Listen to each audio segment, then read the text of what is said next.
Tú tampoco me gustabas. Capítulo número 7 del libro Inquebrantable por Pavel Goya. Cuando era joven, no es que ahora sea viejo, tenía demasiadas ideas. Ideas por millares. Muchas de ellas relacionadas con gastar bromas. Nunca dejaba pasar una oportunidad de gastárselas a la gente. En la universidad echaba grasa a las manijas de las puertas de los automóviles. En la iglesia, los sábados por la mañana, localizaba desde el coro personas que parecían dormidas.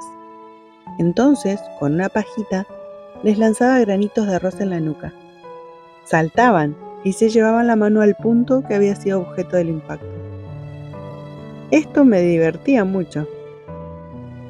Algunas de mis víctimas se quejaban con mi madre casi todos los días, con advertencias como: nunca cambiará. Por supuesto, ella me quería. Así que esto era motivo de preocupación y frustración para ella. Le decía a mi padre: cariño, ¿qué hacemos? ¿Lo castigamos? Entonces yo la abrazaba y la besaba, y enseguida se derretía. ¡Ay, eres tan tierno, Luku!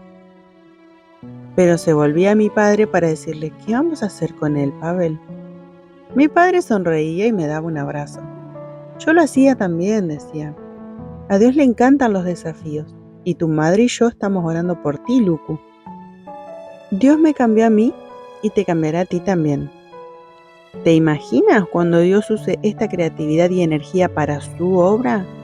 Sé que lo hará, porque estamos orando día y noche. De momento no conoces a Dios suficientemente bien porque eres joven, pero nos conoces a nosotros. Por medio de nuestras acciones queremos mostrarte la gracia que Dios nos muestra para que lo conozcas a Él a través de nosotros.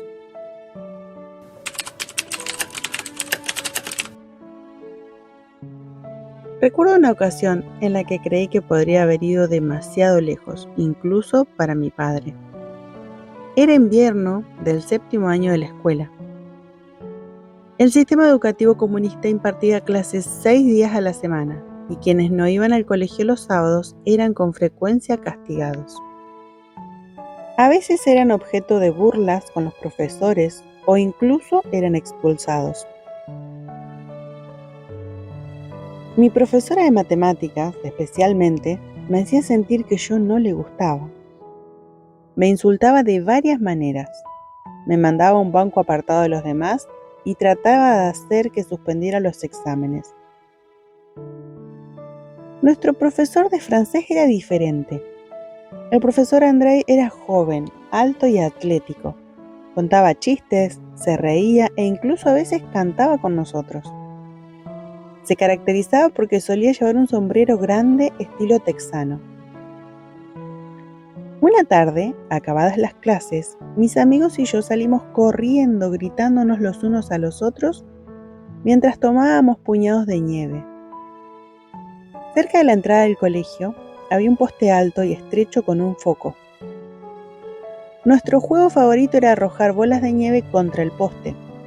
Probábamos desde cada vez más lejos para ver quién acertaba más.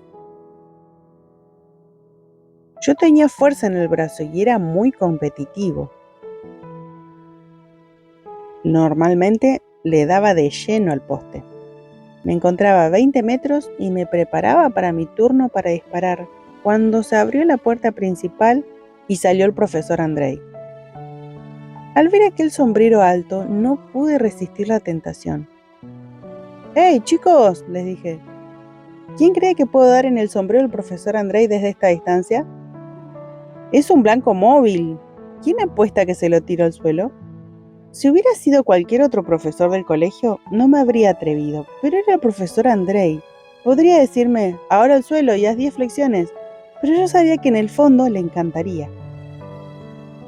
Todos miraban mientras apuntaba y lanzaba la bola tan fuerte como pude.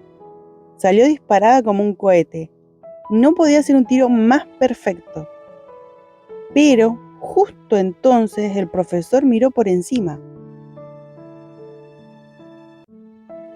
En una fracción de segundo, vio el proyectil volando hacia él y agachó la cabeza. Mi bola de nieve voló sobre su sombrero y se estrelló en una ventana que había detrás de él. El cristal se hizo añicos.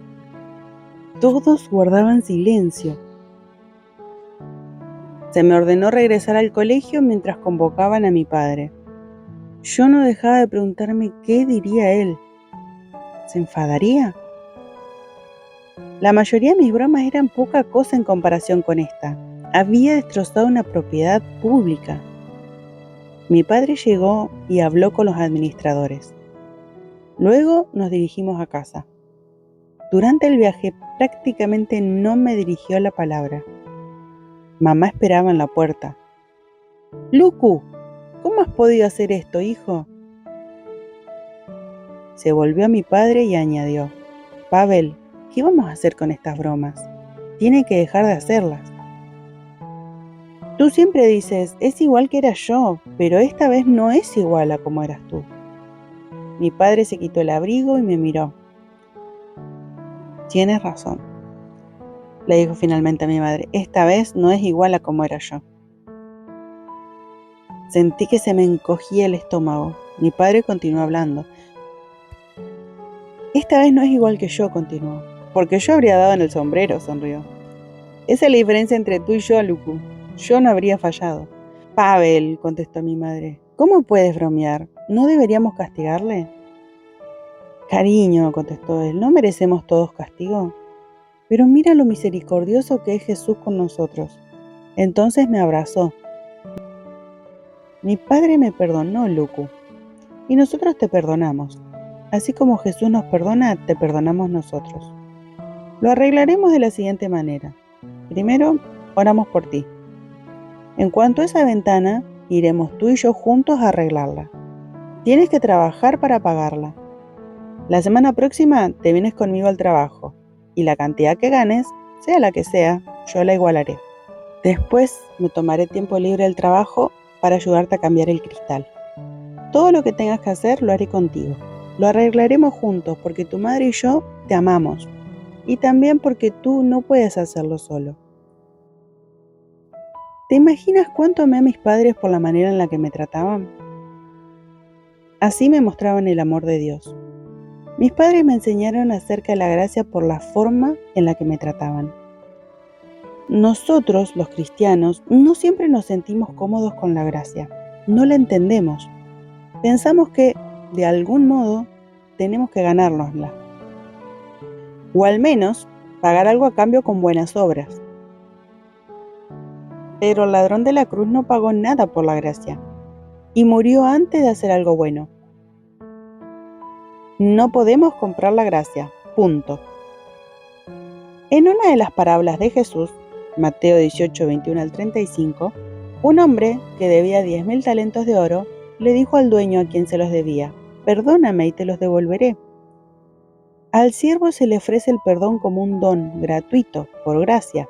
Y sin embargo él dice: «Perdóname y te lo devolveré». Esto no tiene sentido. Si te perdonan, no tienes nada que devolver. Tu deuda desaparece. Y si devuelves una deuda, no necesitas perdón, porque ya la has saldado, has pagado. Así nos sentimos a menudo cuando le pedimos perdón a Dios. Tendemos a mezclar su gracia inmerecida con nuestros méritos y obras. ¿Tienen algún lugar las obras en nuestra vida? Ciertamente lo tienen, pero no a fin de ganar o merecer la salvación. Toda buena obra llega como resultado natural de que Jesús viva en nosotros. La gracia es favor inmerecido. La gracia es un regalo no ganado. El siervo de la parábola recibe perdón gratuito. Cuando somos perdonados, no tenemos nada que devolver. Nuestra deuda ha desaparecido. Pero si no aceptamos el don gratuito de la gracia, entonces tampoco tenemos ni idea de cómo mostrar gracia a los demás. Necesitamos comprender la magnitud de la gracia y recibirla para poder compartirla. Fíjate, por favor, que no estoy hablando de permitir que quien nos hizo algo malo siga haciéndolo. Jesús da claros límites bíblicos en Mateo 18, del 15 al 17, para impedir el daño y el pecado continuados. Aún con eso, necesitamos recibir la gracia de Dios y mostrársela a los demás. Nos llamamos a nosotros mismos cristianos, pero a menudo no sabemos cómo asemejarnos a Cristo, perdonando y compadeciendo a quienes nos rodean. No podemos impartir gracia a los demás a menos que la hayamos recibido nosotros mismos. Sin gracia, nuestras oraciones serán egoístas. Los demás no nos importarán genuinamente para interceder por ellos.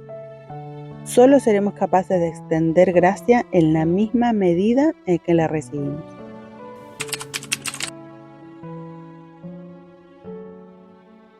Alvin era un miembro de la iglesia que yo pastoreaba. Era arrogante y se ponía furioso si cualquiera osaba oponerse a él. También era rico, quiero decir, rico de verdad. Constantemente trataba de controlar la iglesia con su dinero. Otros miembros me advirtieron acerca de él, incluso antes de predicar mi primer sermón. Los pastores no duran aquí mucho tiempo, me contaron. En cuanto usted tenga cualquier clase de conflicto con Alvin, él empezará a luchar contra usted. Llamará y escribirá a la asociación hasta que lo trasladen. Recuerdo cómo Alvin me llevó aparte poco después de haber llegado. Me apuntó con su dedo regordete, casi tocándome la nariz con él. Joven, usted no me conoce, pero será mejor que aprenda a escuchar cuando hablo. En esta iglesia hacemos las cosas de una manera determinada. Si usted hace lo que yo le diga, lo pasará bien aquí. Si trata de hacer algo diferente, acabará marchándose. Rápidamente me di cuenta de que ninguno de los miembros de la iglesia discutía con Alvin. Si lo hacían, perdían. Ninguno se lo oponía porque tenía demasiado poder. Y, con el tiempo, se acostumbraron a ello. Las cosas entre nosotros fueron marchando más o menos bien durante unos meses mientras yo iba conociendo la iglesia. Alvin no parecía del todo encantado conmigo y siempre se las arreglaba para encontrar algo en mis sermones con lo que meterse. Pero no tuvimos ningún choque importante. Hasta que, cierta noche, se suscitó una discusión en una reunión de la junta de la iglesia. Alvin decretó que la iglesia gastaría una enorme cantidad de dinero en un asunto que no podíamos permitirnos. Requería literalmente todo el dinero de la cuenta de ahorro de nuestra iglesia. Uno de los miembros preguntó tímidamente cómo podríamos pagar nuestras partidas presupuestarias habituales, incluidos los servicios de luz y calefacción. Alvin contestó con desdén: yo le doy a esta iglesia el dinero y yo digo dónde se gasta. Si no lo aprueban, entonces nunca más verán otro centavo mío. En ese momento intervine. Creo que todos necesitamos compartir lo que pensamos. Podemos discutir eso juntos y ver qué piensan los otros miembros de la junta. El rostro de Alvin enrojeció ligeramente. Todos los demás se mantuvieron en silencio. Miré alrededor.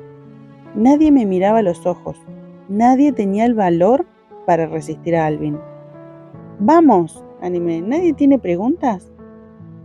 Finalmente una señora dijo: me pregunto cómo podremos reparar la gotera del techo de la sala principal si compramos eso. Otros miembros empezaron a añadir sus preocupaciones. Alvin se sintió más molesto y el debate se fue acalorando. ¿Por qué tenemos esta discusión?, pregunté finalmente.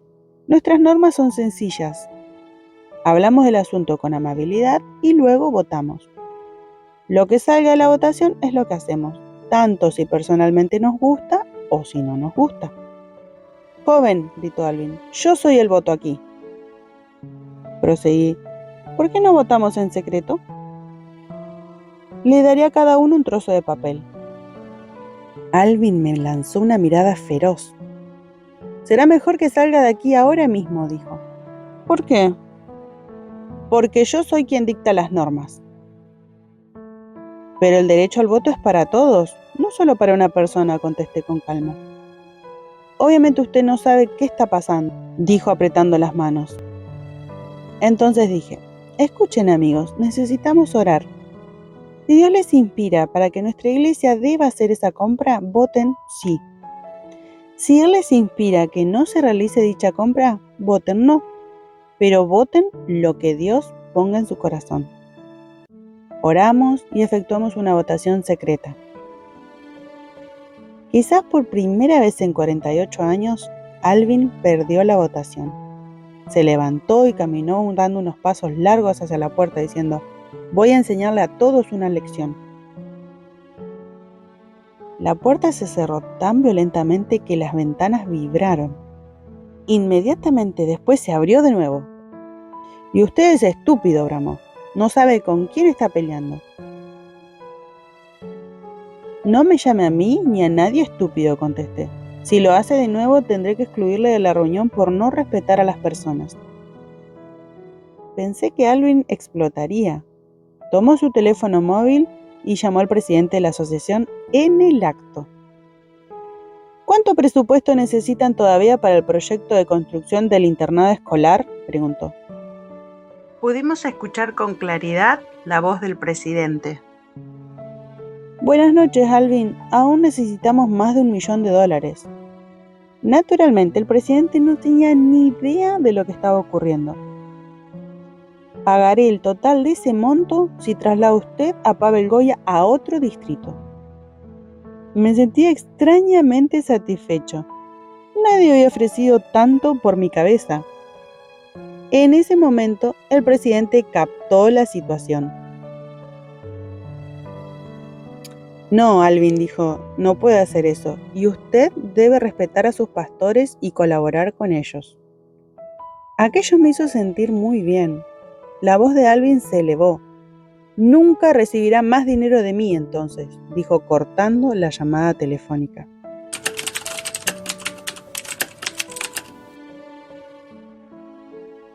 Desde ese momento, Alvin se dedicó a amargarme la vida. Criticaba mis sermones todas las semanas. Lo hacía sin que le importara que cualquiera escuchara sus críticas. Me hacía reproches en todo momento. A menudo llamaba a las oficinas de la asociación para quejarse retorciendo cada palabra mía. Una vez prediqué acerca de tener una relación con Dios. «Guardar el sábado es bueno», dije, «pero no sirve de nada guardar el sábado si no tienes una conexión personal con Dios a través de la oración y de la lectura de su palabra». Alvin llamó a la asociación. «Dijo que no debemos guardar el sábado», informó, «que no es importante». El presidente me llamó por teléfono. «No dije eso», me defendió una vez más. «Yo nunca diría eso. Le enviaré una grabación del sermón para demostrarle lo que dije realmente». El presidente suspiró. «No es necesario que me envíes el sermón, Pavel», me contestó. «Te creo. Tan solo sigue orando. Sé que Alvin puede resultar difícil. Este es tu desafío, Pavel. Fíjate si puedes encontrar una manera de resolverlo». Los ataques y las mentiras continuaron semana tras semana. Yo me desanimaba, luego me enojaba, después me amargaba. Me daba pavor preparar sermones o asistir a las reuniones de junta porque me obsesionaba pensando en cómo criticaría a Alvin las palabras o se opondría a mí a cada paso. «Pronto voy a poner fin a su ministerio», me decía con frecuencia cuando se cruzaba conmigo en la puerta. Durante muchas semanas yo lloraba al volver a casa. Tenía dolor de estómago y no podía comer.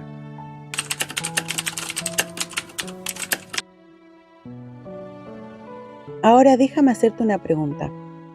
¿Cómo tratas tú con ese tipo de personas que constantemente te hacen daño, te amargan la vida, te insultan y mienten sobre ti? No durante 1 o 2 días, sino mes tras mes. ¿Cómo tratas a alguien que quiere destrozarte la vida sin importarle que tengas una familia, hijos o un ministerio? Después de meses de brutales ataques de Alvin, sábado tras sábado, en cada junta, en cada evento de la iglesia, me sentí exhausto. Oraba a Dios continuamente para que resolviera las cosas y me ayudara, pero no había respuesta. «Estoy tan agotado con todas estas batallas para defenderme a mí mismo», le dije a Ángela, «que no me queda nada para el ministerio. Piensa tan solo en lo que nuestra iglesia podría estar haciendo si no tuviera que enfrentarme siempre con Alvin». Entonces Daniela me dijo algo que nunca olvidaré. Recuerda cómo trabajaban tus padres contigo cuando causabas tanto sufrimiento y dolores de cabeza. Tienes que hacer lo mismo con él. Tienes que mostrarle gracia. ¿Y si Dios te trajo específicamente para Alvin? ¿Qué? No, él nunca cambiará, dije, olvidando cuántas personas solían decir eso de mí. Entonces, puede que Dios lo pusiera a él aquí para ti. Puede que tú necesites crecer, contestó Daniela. A menos de que aprendas esta lección, ¿cómo puedes ser pastor? Empecemos a orar por él. Estoy orando, llevo meses haciéndolo. Está bien, pero no estás orando por él, estás orando por ti. Oras para que deje de molestarte a ti. Para ti, Alvin no es más que un problema, pero ¿y si dedicas tiempo a orar por él? No lo haré, él nunca cambiará, repetí. Daniela me recordó que no podemos esperar gracia a menos que la compartamos, que no podemos esperar perdón a menos que también perdonemos, que no entendemos ni valoramos el amor de Dios a menos que amemos a los demás. Recuerda, Jesús nos ordenó amar incluso a nuestros enemigos. En el grado en que tú ames a Alvin, en ese mismo grado amas a Jesús, me dijo. Deja de intentar cambiarlo, añadió. No tienes derecho a cambiar a ninguna persona a menos que estés dispuesto a morir por ella. Ora para que Dios te cambie a ti en lugar de pedirle que cambie a otras personas que te rodean. Así que Daniela y yo empezamos a orar por Alvin. Al principio yo no podía ni siquiera decir su nombre por puro resentimiento a él. Oré, Señor, no me gusta este hombre, pero tú dijiste que orásemos por nuestros enemigos. Por tanto, Señor, ayuda a este mal bicho. Daniela me corrigió suavemente. Tienes que decir su nombre en la oración. Yo sabía que tenía razón. De acuerdo, accedí. Señor, ayuda a Alvin. No quiero verlo perdido. No puedo imaginarme cómo podría llegar a amarlo jamás, pero quiero que llegue al cielo. Así que cambia a Alvin y sálvalo.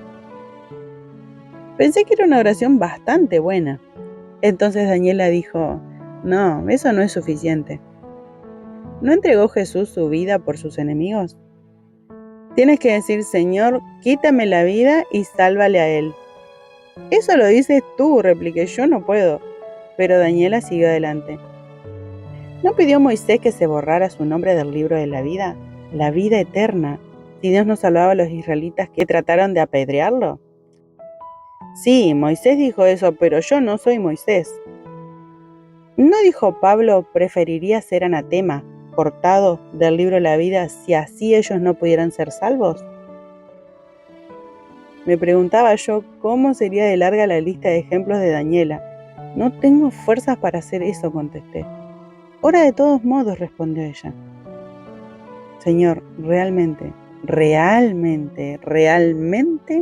me gustaría que trabajases con Alvin, pero no estoy seguro y dispuesta a decir estas palabras como las de Moisés y las de Pablo. Entonces Dios impresionó mi mente y me dijo, nunca serás cristiano antes de que estés dispuesto a entregar tu vida por otra persona, incluyendo tus enemigos. No puedes ser seguidor mío a menos que hagas lo que yo hice. No dijo nunca serás pastor. Fue más allá de eso. Me dijo en la mente, nunca serás cristiano. Empecé a llorar. Señor, ayúdame a ser como Jesús. Lléname de amor de manera que no critique a Alvin ni siquiera en mi corazón. Y de modo de que no solamente no lo odie, sino que ore a ti para que lo salves incluso si yo me pierdo. Fue una oración difícil de pronunciar. Lo pasé mal hasta que lo hice. Pero una vez pronunciada, sentí una paz que no podía explicar. Nada mejoró, sin embargo. ¿Te ha ocurrido eso alguna vez? ¿A veces te parece que cuanto más oras, peor se ponen las cosas? Fui tentado a dejar de orar, pero continué. Daniela y yo no renunciamos. Cuando empezamos a orar, Dios empieza a actuar. Pero las cosas no siempre mejoran enseguida. Satanás busca desanimarnos para que dejemos de orar. No abandones. Sigue orando hasta que recibas una respuesta. Aproximadamente un mes después, me di cuenta de que ya no tenía dolor de estómago cuando veía a Alvin. En lugar de ello sentía paz. Experimentaba la confianza de que Dios estaba allí dándome fortaleza. Él actuaba. Aun cuando nada cambió en la situación, el milagro más maravilloso aconteció en mi corazón. Dios cambió mis pensamientos sobre Alvin. Me quitó el corazón de piedra. Por primera vez empecé a preocuparme de verdad por él. Realmente quería verlo en el cielo. Cuanto más oraba por él, más deseaba de verdad una respuesta a mis oraciones. No por mí, sino para bendición suya. Dios me dio un nuevo corazón para Alvin. Me dio su compasión y su amor. Una noche recibimos una llamada telefónica urgente. Alvin ha sufrido hoy un ataque al corazón. Lo han ingresado en el hospital. Mañana lo operan. Me puse en marcha de inmediato. Daniela me dijo, no olvides pararte en el camino para comprar una tarjeta y unas flores con las que alegrar su habitación de hospital. Yo no estaba predispuesta a gastar dinero en alguien que me odiaba, así que compré un ramo barato. Cuando entré en la habitación, Alvin estaba solo, mirando por la ventana. ¿Qué hace usted aquí?, me preguntó sorprendido. Váyase, no quiero verlo. Vine a verte y a orar por ti, contesté. No necesito sus oraciones, espetó. Te traje flores y una tarjeta. Dámelas. Tan pronto como tomó las flores, me golpeó en la cabeza con ellas. Cayeron pétalos y hojas por el suelo y la cama. Algunos se me pegaron en las gafas y en el pelo. Márchese, dijo duramente. No puedo describir lo que sentí en el estómago. Llegué a casa muy triste. Le dije a Daniela, no veo en Alvin resultados de nuestras oraciones. Ella me dijo, espera grandes cosas cuando ores y no dejes de orar como lo harías por tu propia familia. Seguí visitándole todos los días. Incluso después de la operación, su pronóstico no era esperanzador. Su actitud hacia mis visitas nunca cambió. Entonces un día, Daniela hizo galletas, deliciosas galletas rumanas que me hacen agua a la boca cada vez que pienso en ellas. Dijo, llévate algunas cuando visites a Alvin esta noche. Cuando entré a su habitación le dije, tengo unas galletas para ti, pero por favor no me las tires encima. Si no quieres comerlas, yo lo haré, son maravillosas. No quiero sus galletas, no quiero nada de usted. Luego de una pausa dijo, pero huelen de maravilla, ¿están buenas? Oh, dije, son las mejores del mundo. Déjeme probar una. Probó todas en un minuto y no me ofreció ni una. ¿Por qué sigue viniendo?, me preguntó finalmente. ¿No sabe que lo odio? Para serte sincero, le dije, tampoco me caías bien. Pero pensé en lo que Jesús decía cuando nos pidió que amemos incluso a nuestros enemigos. Y le pedí perdón a Dios por no amarte. Mi esposa y yo oramos por ti todos los días y realmente me gustaría orar contigo también.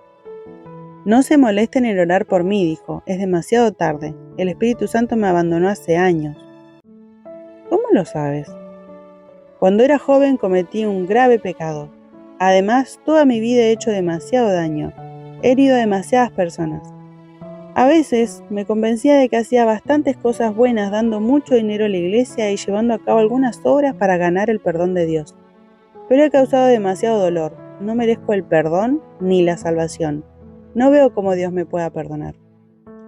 Oh, hermano mío, le dije, debemos obedecer a Dios y servir a su iglesia y darle ofrendas a Él porque lo amamos. Ahora bien, cuando se trata del amor, la gracia y el perdón de Dios, todo lo malo que uno ha hecho no importa. Como tampoco importan todas las cosas buenas que haya hecho. Dios nos perdona porque Jesús murió en la cruz por nosotros. Él pagó plenamente por cada persona. Murió por los pecadores. Su sangre cubre el pecado del mundo entero. Y su gracia es suficiente para cualquier pecado, por grandes o numerosos que sean. Pedí perdón 100 veces, pero nunca me perdonó. Hermano, le dije, entonces pediste 99 veces de más. La primera vez que le pediste que te perdone, con un corazón quebrantado y humilde, en ese mismo momento Él te perdonó. Pero yo no me sentí perdonado. No se siente el perdón, le dije, no es como la electricidad. Tú debes creer la palabra de Jesús como tal, por la fe. La Biblia dice que Él nos perdona y nos limpia si confesamos nuestros pecados. 1 Juan 1:9. Punto. Esa es la promesa de Dios, y Dios no miente. Es muy sencillo. No se trata de sentimientos, es una decisión mental. Tú decides creer la palabra de Dios y te alegras en ello. En ese momento estás perdonado. ¿Realmente crees que haya esperanza para mí?, preguntó. Claro que sí, le dije. Escucha, ¿quieres ser salvo? Sí, pero ¿cómo sé si el Espíritu Santo me abandonó o no? Tu pregunta es la prueba de que el Espíritu Santo no te ha abandonado. Lo que quiere Satanás es justamente que tú creas eso para que no tengas ninguna esperanza. Pero tú deseas ser salvo y la naturaleza humana no quiere volver a Dios. La naturaleza humana quiere huir. Frente a ello, el Espíritu Santo puso en tu corazón el deseo de regresar a Él. Igual que el Espíritu le dijo al hijo pródigo, ve a casa, tu padre te ama, vuelve. ¿Qué debo hacer?, preguntó. Necesitas confesar tus pecados, respondí, y luego necesitas creer que ya estás perdonado. ¿De verdad es tan sencillo? Sin duda, le aseguré, la salvación es sencilla. Los niños la reciben porque lo es. Los adultos tienden a complicar las cosas y por eso no la reciben. En ese mismo momento cerró los ojos y dijo, Señor, perdona mis pecados, todos. ¿Querrías perdonarme, por favor? Amén. Me miró. ¿Crees que estoy perdonado? Le dije, por supuesto, estás perdonado. Jesús prometió el perdón y Él es fiel. Ahora tú eres blanco como la nieve. Jesús ha llevado todos tus pecados y en este momento te ha dado su perfecto manto divino de justicia. ¿Pero qué hay de la gente a la que he hecho daño?, preguntó. ¿No debería confesarme a ellos también? ¿Me ayudarás? Durante los días siguientes, a medida que Alvin se debilitaba, pasé horas junto a su cama, ayudándolo a marcar y sostener el teléfono para que pudiera disculparse con la gente. Era un hombre cambiado, humilde, amable, lleno de gozo y esperanza. Alvin no salió vivo del hospital. En mi última visita allí, me miró con lágrimas en los ojos. Pavel, dijo, Dios te trajo aquí por mí. Probablemente yo no habría cambiado en esta etapa de mi vida. Me gusta el control y estar a cargo. Nunca creí que Dios pudiera perdonarme, pero Él te envió aquí para mostrarme su gracia, repitió. Hermano, yo le dije, Dios te puso a ti aquí por mí. Yo no sabía cómo amar a algunas personas. Es fácil amar a quienes te aman, pero Dios te puso aquí por mí para que aprendiera a amar a esas personas con las que no me llevo bien, a orar por ellas y a mostrarles el amor de Dios. Al día siguiente, Alvin pasó al descanso sabiendo que estaba perdonado y salvado por la gracia. Espero verlo en el cielo.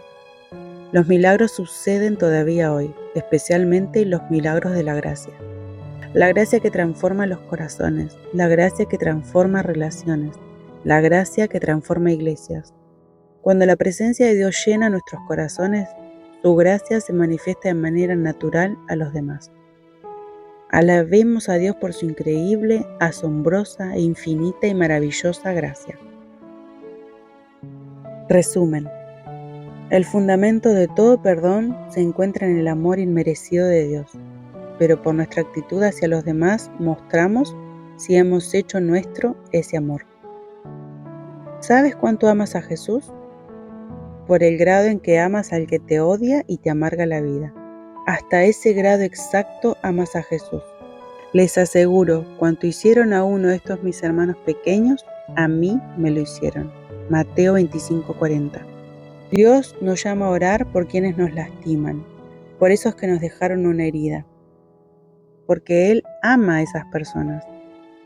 Jamás podremos hacer esto por nuestras propias fuerzas, pero si mantenemos siempre los ojos en Jesús, en su cruz, en su amor, llegaremos a comprender cada vez mejor la profundidad de su perdón y de su gracia para nosotros, y podremos impartir más gracia a los demás.